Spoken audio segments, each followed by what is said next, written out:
V teh dneh so v občini Črna na Koroškem objavili drugi javni razpis, s katerim želijo pridobiti interesente, ki bi zanimal nakup hotela Krnes. No, o tem sem se pogovarjala z županjo Črne na Koroškem, gospo Romano Lesjak. Upamo, da se bo tokrat našel nekdo, ki bi dejansko v Črno in v sam hotel vrnil življenje in poskrbel za turistično ponudbo našega kraja, ki nam veliko pomeni, saj je Črna na Koroškem zaradi svojih naravnih znamenitosti in danosti kraj, v katerega se vsi radi vračajo. Imamo pa zaenkrat še nezmožnost prenočitev in s ponudbo oziroma s hotelsko ponudbo in z nočitvami bi želeli našo turistično ponudbo vsekakor obogatiti. Kakšno je trenutno stanje hotela? Morda že rokujete z kakšnimi informacijami, koliko je torej interesentov za... Zaenkrat se pojavljajo 3 interesenti, ki so se prijavili oziroma ki so želeli informacije tudi za prvi razpis, vendar se potem ni nihče odločil, da bi dal tudi ponudbo. Prav zato pričakujemo v drugi ponudbi oziroma v drugem javnem razpisu sedaj, da bo pač nekdo se tudi odločil in to ponudbo oddal. Jaz menim, da so interesenti takšni, da bi lahko vrnili hotelu tisto, kar mu pač manjka, dejansko, da bi ga usposobili, da bi ga obnovili in res poskrbeli za turistično promocijo našega kraja. Kateri so pa kriteriji, katere pričakujete, da izpolnjuje torej ta potencial? Seveda si želimo, da je njegov program vezan na turiste, na turistično ponudbo Črne na Koroškem, in to je prvi pogoj, da se ohrani dejavnost hotelska in turistična. Tako da vsi tisti, ki bodo izpolnjevali te pogoje, vsekakor menim, da so tudi resni interesenti in tudi resni pogajalci z nami. Brško ne, vse gledalke in gledalci vedo, za kateri hotel gre. Ves čas najinega pogovora se lahko vidijo tudi posnetki hotela, a vendarle bi bilo mogoče lepo, da poveva par besed tudi o zgodovini tega hotela, torej kakšne kapacitete ima, od kdaj je torej ta hotel prisoten.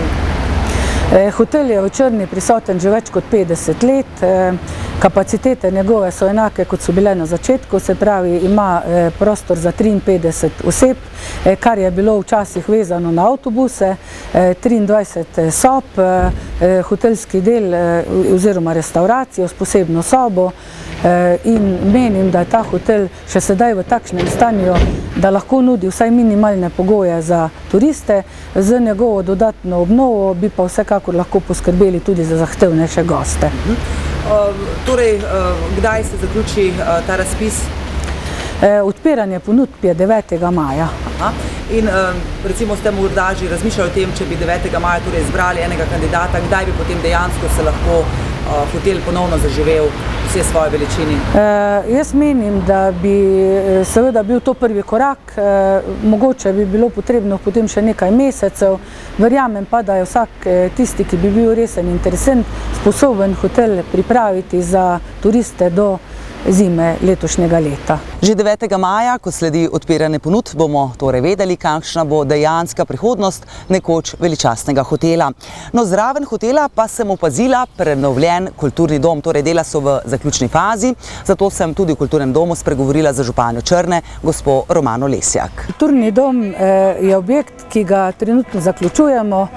Njegova otvoritev bo v mesecu maju, tako da bo predan svojemu namenu, saj kulturna društva v kraju pa tudi drugi občani že nestrpno pričakujejo njegovo otvoritev.